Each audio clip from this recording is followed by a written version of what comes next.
E aí galera, aqui é Kenny Miller do canal KMG Animes e tô aqui pra falar de anime mais uma vez, e dessa vez retorno com Baki nona temporada. Mas antes de continuar a narração, devo te falar que aqui no canal tem bastante conteúdo de anime, inclusive chance nova temporada, entre outras coisas. Então vou deixar um card aqui em cima pra poder você estar aproveitando. Sem falar que você pode estar se inscrevendo no canal, porque só assim você recebe notificações dos vídeos que eu postar aqui todo dia, tranquilo? Então deixa de enrolar e vamos ao que interessa. Vamos continuar essa saga que tá muito legal. No episódio anterior a gente viu que o Jack ali foi salvo, entre aspas, pelo Motobi, evitando ali que ele lutasse com o Musashi e fosse morto ao final da luta, pois ao contrário dele, Musashi mataria eles sem nenhuma piedade, e como a gente bem sabe, o Jack não iria parar. E aí, mais uma vez voltamos para o rio, voltamos para aquele canal da cidade, onde estava um homem pescando, e é aí que de repente que ele sente que pegou algo, e diz: rapaz, eu te digo, o melhor pote de peixe está sempre onde você menos espera. Ó, eu peguei você. E aí que começa a puxar aquilo que ele tinha pescado. Porém, a força era insana. E logo ele já começa a ser puxado por aquilo. Não tinha força o suficiente para puxar aquele ser. Onde ele fica assustado e logo vê a sua linha indo embora. E aí que ele vai puxando, até que simplesmente a corda se arrebente e ele acaba caindo de costas. Onde ele começa a se levantar e pensa sobre aquilo. Isso não é um atum. E aí que rapidamente algo começa a sair de dentro da água. Ele fica com bastante medo, vê algo gigantesco vindo perto dele. E isso que passava por ele era enorme. Parecia ser um grande monstro, algo que ele nunca tinha visto antes. O tempo passa e vemos pessoas conversando sobre aquilo, sobre o que tinha ocorrido no local. Vários seguranças estavam ali para verificar a situação, onde se diz: isso mesmo foi distorcido, parece fora do reino das possibilidades, para torcer um barco de quase 10 metros de comprimento. Mas relatos sugerem que o dano no meio do navio é consistente com o fator de ter sido torcido em direções opostas. Aconteceu um acidente? O que exatamente poderia ter causado esse dano? Ou talvez quem poderia ter causado isso?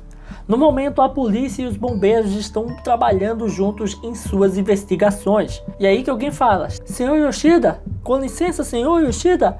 E ele não ouve, de tão empolgado que está com toda aquela situação, onde ele continua a dizer: o capitão, o senhor Tetsu Takenaka, foi transportado para o hospital próximo, onde permanece inconsciente. E mais uma vez aquela pessoa que não foi revelada ainda continua a falar: senhor Yoshida! E ainda ignorando o que se é falado pela outra pessoa ali no local, o repórter continua: os investigadores planejam entrevistar o Sr. Takenaka quando ele se recuperar. Onde até mesmo se fala sobre a dificuldade de que o repórter está para ouvir a pessoa que nos fala. Onde até diz: parece que eles não podem nos ouvir. E o repórter continua: sobre as circunstâncias que levaram ao acidente, em notícias relacionadas, boatos estão circulando. E enquanto coisas vão acontecendo ao seu derredor, a outra pessoa responsável ali ainda continua a chamar o Yoshida, dizendo: talvez ele não possa nos ouvir através do helicóptero. Ei, senhor Yoshida! Senhor Yoshida! E aí que por detrás dele, algum monstro gigantesco acabou passando perto dele. E mesmo assim, ele ainda continua a falar, a fazer seu trabalho, sem notar nada. Os peixes no rio Kanda, todos desapareceram recentemente. E aí mais uma vez a outra equipe ainda tenta chamar a atenção dele. Ele parece estar num frenesi, sem se importar com nada. Onde sua equipe fala: você pode nos ouvir, Yoshida? Yoshida! Atrás de você!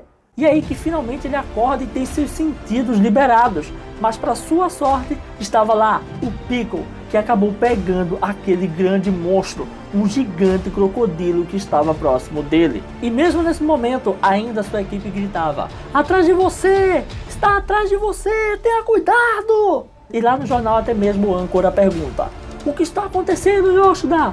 E o Yoshida fica totalmente perplexo quando vê aquela cena daquele homem lutando contra uma força da natureza gigantesca. E ele vai dizendo: quem é aquele? E aí que se vê que o Piccolo se debate junto ao crocodilo. Há uma luta para decidir quem tem mais força ali. Os dois acabam entrando até mesmo dentro do rio com tudo. As pessoas ficam em choque vendo aquela situação. Mas ao final da luta, quem sai é o Piccolo. E dessa vez segurando o rabo do grande crocodilo. Enquanto o Piccolo olha para sua presa, ainda se narra: Piccolo, o homem primitivo. Um crocodilo havia sido abandonado nos esgotos alguns anos atrás. Sem controle, ele cresceu e cresceu até seu tamanho monstruoso atual.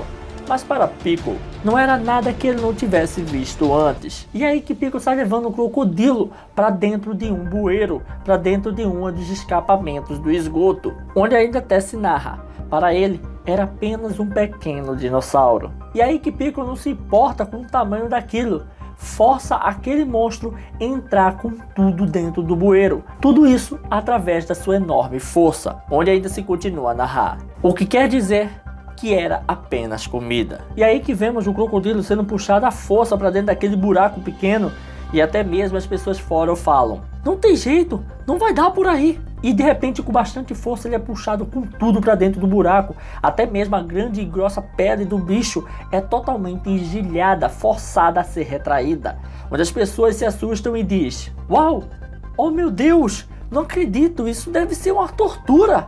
E é aí que com o tempo a fera vai sendo esmagada até ser comprimida ao máximo e passar por aquele local, onde vemos o repórter pensando: tal poder incrível, isso deve exigir a força de uma escavadeira. E é aí que vemos que só sobrou a pele agrupada entrando dentro daquele bueiro, e as pessoas lá fora ficam pensando: de jeito nenhum, ele ainda está puxando. E durante todo aquele momento, voltando para os estúdios do jornal, se é dito pelo âncora: nosso principal repórter, Sr. Yoshida, ficou sem palavras. E quem pode culpá-lo? Depois de testemunhar um espetáculo de tirar o fôlego, não só este crocodilo gigante, que parecia que poderia ser um dinossauro que voltou à vida, aparece de repente depois de destruir um barco, como também este homem misterioso. Ele estourou na cena. E de repente só vemos a TV sendo cortada. E quem era? Era o próprio Miyamoto Musashi, onde alguém grita: ei Musashi, que diabos você está fazendo? E era Tokugawa, bastante furioso porque ele havia quebrado a TV dele. E Miyamoto fica somente calado observando aquilo. E é aí que começa a explicar o que tinha feito, onde diz: eu poderia jurar que o peguei. Onde na terra ele foi?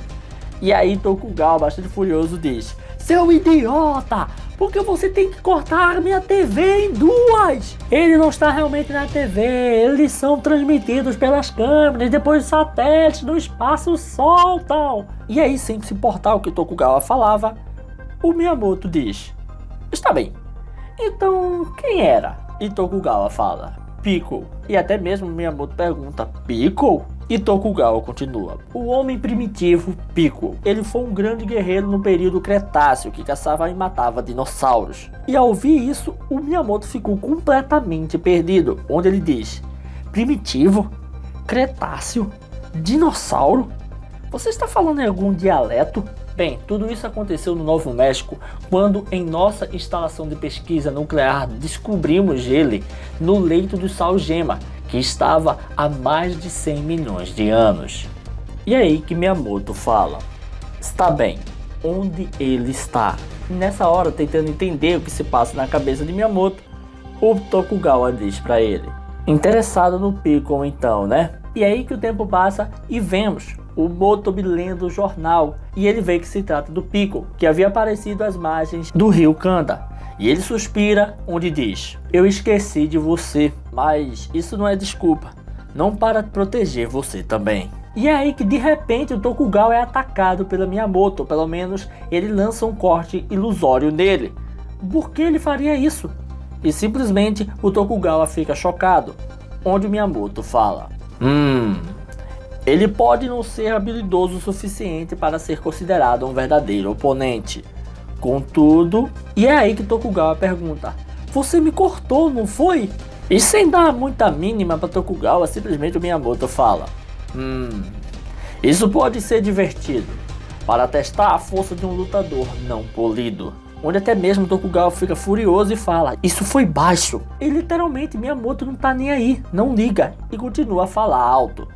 De certa forma, suponho que ele e eu somos semelhantes. E aí que vemos Pickle se alimentando, comendo aquela grande fera, aquilo que era seu almoço.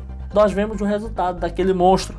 Ele ficou completamente retorcido e esmagado por ser forçado a entrar no esgoto. E aí, enquanto isso, Miyamoto ameaça Tokugawa e, colocando seu punho no pescoço dele, diz: "Leve-me até ele." E aí que vamos para outro momento, e lá está o Dr. Albert, que deu as caras novamente por conta daquele evento, pois sabemos muito bem que em momentos anteriores foi decidido pela humanidade que Piccolo deveria ter sido colocado para dormir, onde até mesmo se é narrado: Dr. Albert Payne, paleontologista, chegou ao Japão. E Albert fala: "Não há dúvidas sobre isso, é Piccolo." E aí que os jornalistas perguntam: "Doutor, poderia comentar quanto à natureza da grande besta reptiliana?"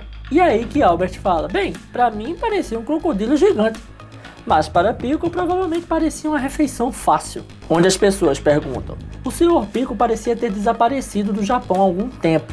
Onde você acredita que ele esteve todo esse tempo?" E aí Albert diz: "Nos esgotos, é claro." E as pessoas perguntam: "Hã? Nos esgotos?" E Albert continua: "Os esgotos sob uma grande cidade metropolitana são um ambiente de selva perfeito. Há um suprimento interminável de água quente. A temperatura e a umidade são mantidas em níveis constantes ao longo do ano. Então, quando o animal que você comprou por capricho fica muito grande para seu tanque e você não sabe o que fazer sobre isso, quando você o joga no esgoto, você está na verdade enviando ao verdadeiro paraíso para os répteis, jacarés, lagartos, tartarugas, cobras. Neste momento existem inúmeras criaturas tropicais e de sangue frio que chamam os esgotos de Tóquio de seu lar." E aí que mais um jornalista pergunta: "O que você acha que é o melhor curso de ação, se o Piccolo estava morando nos esgotos todo esse tempo?" E aí que Albert continua: "Não há tempo a perder. Piccolo é bem inestimável para a humanidade. Então nem preciso dizer, temos que capturá-lo." E aí que vemos o governo se preparando, até mesmo se é narrado. O governo acatou as palavras do médico e imediatamente colocou a polícia em ação.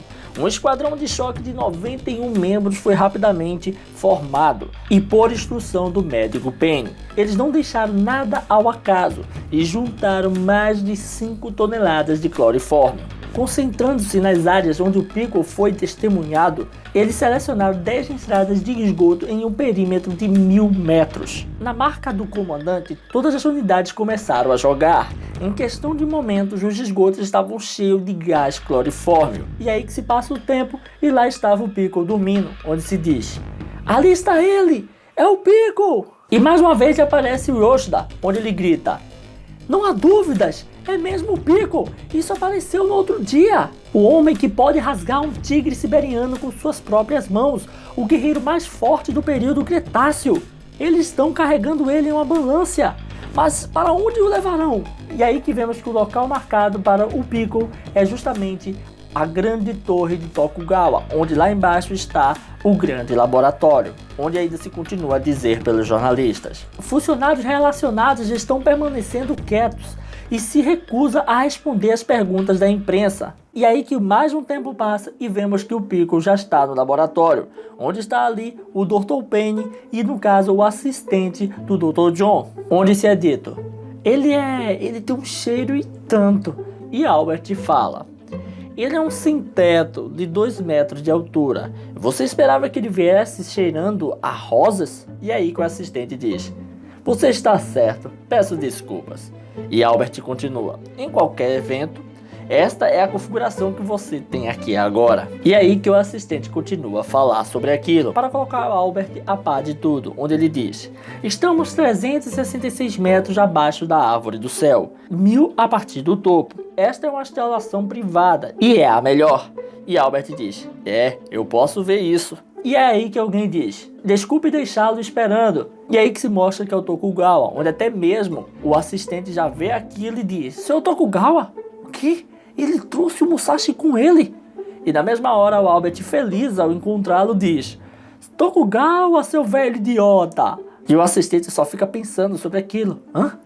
Vocês são amigos?" E passando o tempo e deixando isso de lado, se mostra ali o Piccolo, que está dormindo, onde até mesmo Tokugawa fala enquanto o Musashi olha: "Então é isso que você pegou no esgoto então, né?" E ainda dando suas opiniões diz: "Isso tem que ser o primeiro. Quem mais pode dizer que foi caçar com sucesso no meio de Tóquio? Tem alguma coisa em mente, Musashi? E é aí que Musashi pensa e pergunta: este homem é famoso? E Tokugawa fala: na verdade ele é. Ele é conhecido em todo o mundo. Alguns até dizem que ele seja a pessoa mais forte do mundo. E é aí que o Musashi, sem pensar duas vezes, levanta a mão e dá um tapa no rosto de Piccolo, onde todos ficam chocados e logo abrem suas bocas sem saber o que está acontecendo. E é isso aí, pessoal, vamos ficando por aqui. Se você curtiu esse vídeo, dá aquele like, comenta, não deixe de se inscrever e ativar o sininho para estar recebendo notificações dos vídeos que eu postar aqui todo dia. Tranquilo? Valeu, galera. Fui!